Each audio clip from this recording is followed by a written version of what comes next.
Venjaramoodu കൂട്ടക്കൊലപാതക case നമ്മുടെ മനസാക്ഷി നടുക്കിയ സംഭവമാണ്. അതിൽ പ്രതി അഫാനുമായുള്ള തെളിവെടുപ്പ് പുരോഗമിക്കുകയാണ്. കൊലപാതകങ്ങൾ നടത്തിയ വീടുകളിലും എലിവിഷം വാങ്ങിയ കടയിലും എത്തിച്ചെന്ന് തെളിവെടുത്തു. ലത്തീഫിനെയും ഭാര്യ സജിത ബീവിയെയും കൊലപ്പെടുത്തിയ രീതി അഫാൻ പോലീസിനും വിവരിച്ചു നൽകി. പരിശോധനയിൽ ലത്തീഫിന്റെ ഫോണും വീടിന്റെ താക്കോലും കണ്ടെടുത്തു.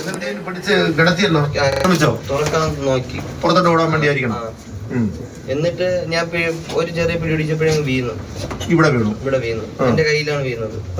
എന്നിട്ട് ആ പിട കണ്ടോണ്ടാണ് ഞാൻ പിന്നെയും ചുറ്റിയിലെടുത്ത് അടിച്ചത്. ഇവിടെ അടിച്ച് പിടിച്ച് കിടത്തി. പിടിച്ച് ഇവിടെ ആദ്യം എടുത്ത് ഇവിടെ നഗത്തോട്ടാണ് ഇങ്ങനെയാണ് കിടത്തിയത്.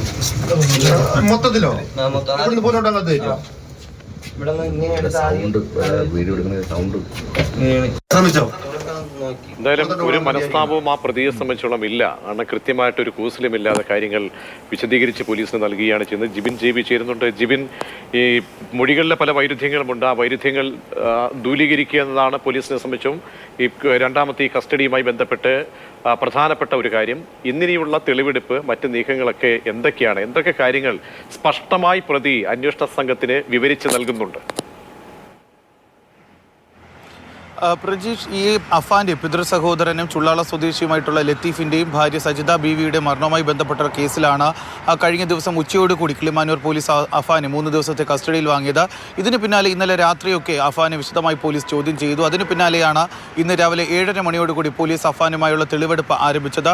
ആദ്യം അഫാനെ എത്തിച്ചത് ചുള്ളാളം SN നഗറിലുള്ള ഈ ലത്തീഫിന്റെ വീട്ടിലേക്കാണ്. അവിടെ എത്തിയ സമയത്ത് അഫാൻ ഈ കൊലപാതക രീതിയെക്കുറിച്ച് പോലീസിനോട് വിശദീകരിക്കുന്ന ദൃശ്യങ്ങളാണ് നേരത്തെ നമ്മൾ കണ്ടത്. അതിലറിയാം അഫാൻ യാതൊരുവിധ ഭാവവ്യത്യാസവും ഇല്ലാതെയാണ് ഒരു കൊലപാതകത്തെക്കുറിച്ച് അവിടെ വിശദീകരിക്കുന്നത്. അതായത് തൻ്റെ അച്ഛൻ്റെ സ്വന്തം വാപ്പയുടെ സഹോദരനെ കൊലപ്പെടുത്തുന്നു. ആ കൊലപാതകം കണ്ട് അദ്ദേഹത്തിന് നിലവിളി കേട്ടുകൊണ്ട് ഭാര്യ നിലവിളിച്ച് ആ സ്ഥലത്തേക്ക് ഓടിയെത്തുന്നു. അവരെ ചുറ്റിക കൊണ്ട് അടിക്കുന്നു. തുടർന്ന് നിലത്തേക്ക് വീണ സ്ത്രീ വീണ്ടും വലിച്ചിഴിച്ച് അടുക്കളയുടെ ഭാഗത്തേക്ക് കൊണ്ടുപോയി വീണ്ടും ചുറ്റിക കൊണ്ട് തലയ്ക്കടിക്കുന്നു. ആ കാര്യങ്ങളാണ് അഫാൻ യാതൊരുവിധ ഭാവവ്യത്യാസങ്ങളും ഇല്ലാതെ പോലീസിനോട് വിശദീകരിച്ച് നൽകുന്നത്. ഇതിന് പിന്നാലെ, അതായത് നേരത്തെ പോലീസ് പറഞ്ഞതനുസരിച്ചാണ് എന്നുണ്ടെങ്കിൽ, ഈ കൊലപാതകത്തിന് പിന്നാലെ ഈ ലത്തീഫിനെ കൊലപ്പെടുത്തുന്ന സമയത്ത് ലത്തീഫിന്റെ ഫോണിലേക്ക് നിരന്തരം ഫോൺ കോൾ വന്നുകൊണ്ടിരുന്നു. അതുകൊണ്ട് ഈ കൊലപാതക വിവരം എല്ലാവരെയും കൊലപ്പെടുത്തുന്നതിന് മുമ്പ് മറ്റാരെങ്കിലും അറിയോ എന്നുള്ള സംശയം കൊണ്ട് ലത്തീഫിന്റെ ഫോൺ അഫാൻ കൈവശപ്പെടുത്തുന്നു. തുടർന്ന് ആ വീട് പൂട്ടി താക്കോലും വാഹനത്തിന്റെ റിമോട്ട് കൺട്രോളും ഒക്കെ ഇദ്ദേഹം കൈവശപ്പെടുത്തുന്നു. തുടർന്ന് അവിടെ നിന്ന് വീട് വിട്ട് പുറത്തേക്ക് ഇറങ്ങി. ഏറ്റവും എടുത്തു പറയേണ്ട കാര്യമുണ്ട്, ഈ കൊലപാതകത്തിന് ശേഷം ലത്തീഫിന്റെ മൃതദേഹത്തിന്റെ സമീപത്തിരുന്നു കൊണ്ട് 3 സിഗരറ്റ് കൂടി വലിച്ച ശേഷമാണ്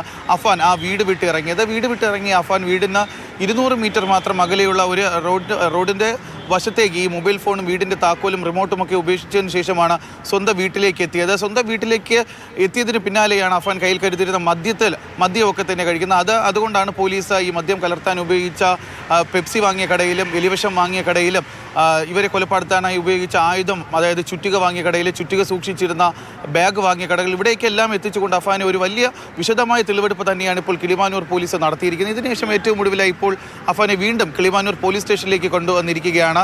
ഇവിടെ ഇനിയുള്ളത് വിശദമായി ചോദ്യം ചെയ്യലാണ്. കാരണം കഴിഞ്ഞ ദിവസം രാത്രിയോട് കൂടിയാണ് അഫാന്റെ ഉമ്മ ഷമിയെ ഈ മരണം സംബന്ധിച്ചിട്ടുള്ള 5 മരണം സംബന്ധിച്ചിട്ടുള്ള വിവരങ്ങളും ഷമിയെ ഡോക്ടർമാരുടെ സംഘം അറിയിക്കുന്നത്. അതുകൊണ്ട് ഈ ആദ്യഘട്ടത്തിലൊക്കെ തന്നെ ഷമി ഈ മരണ വാർത്ത അറിയാത്തത് കൊണ്ട് തന്നെ തൻ്റെ മകൾ കൊലപ്പെടുത്താൻ ശ്രമിച്ചതല്ല, കട്ടിലിൽ നിന്ന് താഴേക്ക് വീണ് പരിക്കേറ്റതാണ് എന്ന തരത്തിലുള്ള മൊഴിയാണ് ഷമി പോലീസിന് നൽകിയിരുന്നത്. പക്ഷേ ഈ 5 മരണങ്ങളുടെ വിവരം കൂടി അറിഞ്ഞ സാഹചര്യത്തിൽ എന്തായിരിക്കും ഷമി ഇനി പോലീസിനോട് പറയുക? അല്ലെങ്കിൽ ഷമി പോലീസിന് എന്തെങ്കിലും മൊഴികൾ നൽകിയിട്ടുണ്ടോ?